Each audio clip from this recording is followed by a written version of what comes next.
परत लेवल 1 सोपा आहे. ठीक आहे. सगळं करायच्या आधी मी तर काहीतरी इथे लिहितो बघा. हे बघा खाली डिनॉमिनेटर आहे ना हा, मी याला साईडला घेतो. काय म्हणणार बघा, एक्स रूट एक्स म्हणजेच काय, x raise to 1 into x raise to 1/2. Base same असेल तर कसं लिहिणार मी, एक्स रेस टू पॉवरचे ऍडिशन कसं होणार, 1 + 1/2 म्हणजे 2 × 1 2, 2 + 1 3, 3/2.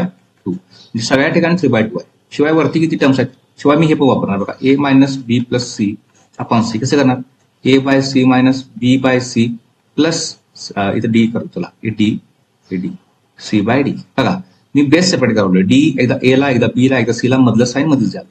इथं a हा आहे, इथं हा b आहे, इथं हा c आहे, आणि हा स्वतः राऊंड केलेला d आहे. आणि डी कसा रिप्रेझेंट करणार मी, असा करणार, असा. ठीक आहे, हा असा रिप्रेझेंट करणार. That's it. आणि मग इंटिग्रेशन प्रत्येकाला देऊन टाका. कसं होणार बघा, इंटिग्रेशन 3x³ अपॉन हे म्हणजे काय, केल्याचं आहे, एक्स रेस टू 3/2. ठीक आहे, dx. पुढे कोण आहे, minus integration of 2x upon two base परत त्यांना लिहून टाका, हा बेस आहे तो, एक्स रेस टू 3/2 dx. पुढे कोण आहे, plus integration of 5 upon x raise to 3/2 dx. Okay, हे सॉल्व्ह करा. काय होणार त्यातलं बघा, हा 3 बाहेर काढला, सॉरी 3 बाहेर काढल्या, काय होणार, 3 बाहेर काढला तर तुम्हाला एक रूल दिसतोय. काय तर असं असते बघा, a⁻m असेल आणि a⁻n असेल. ठीक आहे, बेस सेम असेल आणि अपॉनला असेल तर a⁻m - n असते. बरोबर आहे काय, as2 मधलं इंडाच्या सुरूमध्ये आपण बघितलं असतं. तसं इथं एक्स सेम आहे, एक्स रेस टू 3 वरचा आणि इथं -3/2 dx. ओके, मायनस सेम इथं 2 बाहेर काढा, इथं काय नाही म्हणजे 1 आहे. म्हणजे काय झालं, x raise to integration x raise to 1 - 3/2 dx plus इथे काय होणार, 5 बाहेर काढा. आता हे कसं होणार, हे 1/a⁻m म्हणजेच काय, a⁻m, कारण वरती 1 असेल तिथं 5 काढल्यावर बाहेर साईडला काढल्यावर काय होणार, 1 आला ना वरती, 1/x⁻³ म्हणजे एक्स वरती गेल्यावर x⁻- 3/2 dx. That's it. आता बघा, i = 3 इंटू इंटिग्रेशन, आता इंटिग्रेशन नाही काढलं आपण, हे 3 2 6, 6 - 3 3/2 dx मायनस 2 इंटू इथं एक्स रेस टू 2 2 1 2 2 - 1 2 1 2 2 - 3 -1/2. ठीक आहे, हे dx प्लस इथं 5, हे डायरेक्ट आहे integration of x raise to -3/2 dx.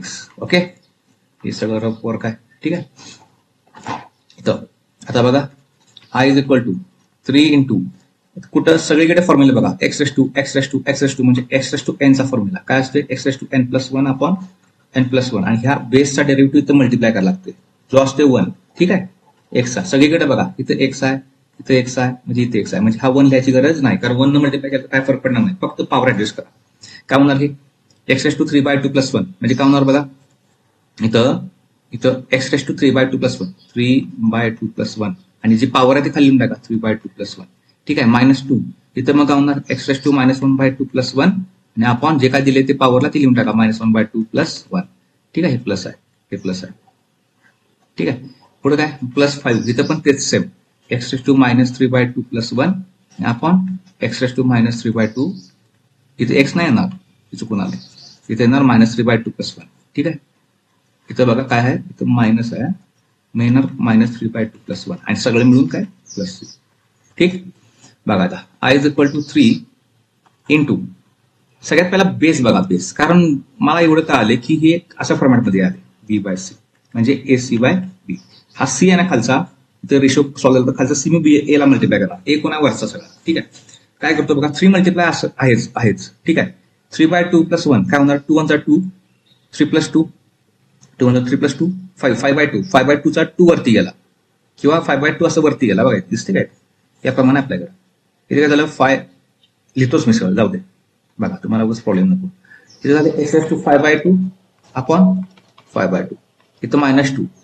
आता हे बघा, इथं बघा, इथं जरा लक्ष द्या, इथं एक्स रेस टू काय आले, 2 1 2 -1 + 2 1/2.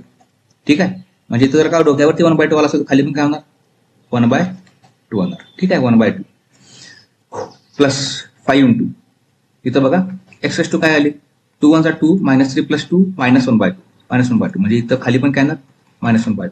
ठीक आहे, हे प्लस सी झालं, शेवट आले. आता बघा, हा ग्रीनवाला फॉर्म्युला काय होणार, i = हे काय होणार बघा, 5/2 वरती गेल्या काय होणार, 2/5 म्हणजे 5 तिथं राहणार आहे, 2 फक्त वरती जातोय.